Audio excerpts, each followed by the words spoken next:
Allez, bonjour à tous. Je vais mettre ça là. Voilà. Je reviens encore avec les modules classe collection 2024. Je mets ça tout au propre, de façon à vous présenter quelque chose de correct. Alors, cette fois-ci, on va parler de textbox associés jumelés. Comment associer dans une même instance, entre parenthèses, exemplaire de classe, parce que maintenant vous l'avez compris, c'est qu'un module classe fonctionne par exemplaire quand on parle de contrôle. Comment les associer les uns aux autres, chacun dans leur frame respective. C'est-à-dire que je vais devoir, au lieu de faire dans le user form un event pour chaque bouton, je vais faire une classe. Pour faire une classe, j'ai donc 6 frames. Dans chaque frame, j'ai un textbox prix, un textbox TVA, un textbox taux TVA, un textbox TVA et un textbox S total, c'est subtotal. Et ensuite, j'ai une autre frame dans laquelle j'ai un textbox total. D'accord?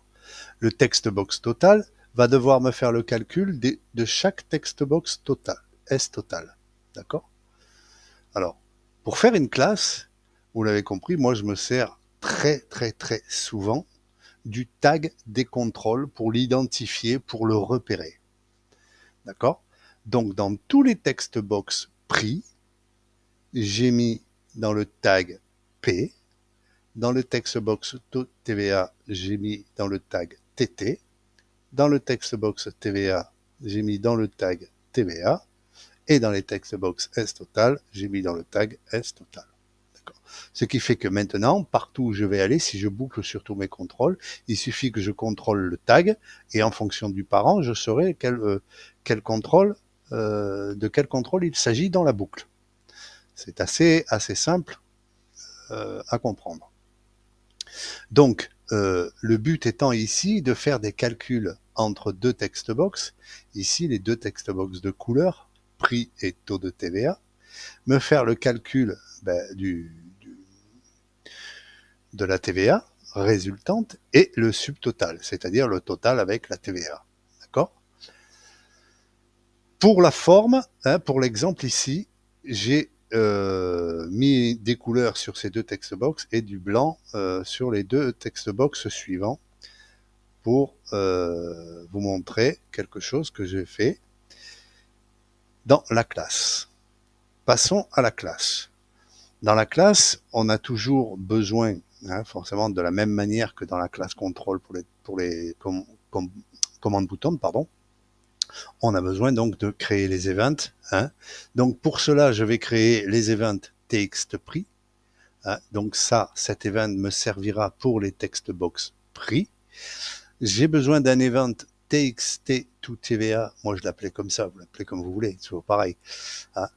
Pour les textbox TVA, parce que quand je vais modifier un textbox TVA, il va falloir que ça agisse sur le calcul. D'accord? J'ai créé un troisième event, et là je reviens à mes textbox en blanc, que j'ai appelé txtBlock. Et là je vais descendre tout de suite, comme ça on n'y reviendra pas. Quand mes textbox seront classés, donc les blancs, l'event textbox keydown donnera un keycode 0 ici. Ça veut dire que je bloque l'écriture dans ces deux textbox. Ces deux textbox doivent être le résultat de l'opération des deux autres, tout simplement. Des deux premiers, pardon. Alors, je reviens à l'user form. Comment classer ce textbox-là avec ce taux de TVA ici dans une même instance de classe et de façon à pouvoir le faire calculer entre eux. D'accord? Et pareil pour lui, et pareil pour les autres, et ne pas confondre le prix de l'article 1 avec le taux de TVA de l'article 3, par exemple. Comment faire? Eh bien, c'est tout simple. Au lieu de boucler comme dans mon autre classe, command button, pour la classe over, je vais boucler sur les frames. Et dans chaque frame, comme j'ai mis le tag fx, donc elles vont être prises en compte, et je vais redimer mon tableau de classe ici, hein, c'est toujours pareil, hein, c'est le même principe, hein, que la classe contrôle overroute. Et je vais donc créer mes exemplaires de classe. Et dans chaque frame, je vais boucler sur ces contrôles. Et selon le tag, l'event txtPri ou txtva ou txblock sera le contrôle comportant le bon tag, tout simplement. Okay. Ce qui fait que là, au lieu d'avoir 24, comme la classe commande bouton, hein, au lieu d'avoir par exemple 24, 6 x 4, 24, 24 instances de classe, je vais en avoir que 6, plus une septième, hein, qui va me permettre de transmettre des données ou des objets l'un à l'autre. Voilà. Donc, je vais boucler sur les contrôles de chaque frame, je les intègre dans leur classe, dans la classe de la frame respective. Hein. Ensuite, j'intègre le TXT total, c'est-à-dire celui-là qui n'est pas dans les autres classes, dans la classe jumeau, dans chaque instance, pardon, hein. Donc USF Fram 4 contrôle TX total, d'accord. J'instancie mon objet userform, hein, et dans la classe, j'ajoute mon tableau que j'ai précédemment créé en haut, contenant tous les textbox subtotal. Terminé. La fonction init, elle a créé 6 classes, et dans les 6 classes, j'ai mes textbox reconnus, soit en event, soit en objet, de façon que ce soit calculable.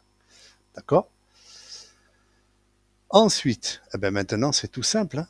Dans le txtPri change, je vais éliminer, donc je vais vider les textbox, hein.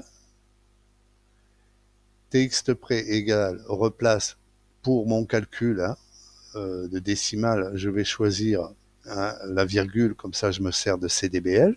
Hein. Moi je préfère, il y en a qui préféreront faire l'inverse et choisir val. Bon.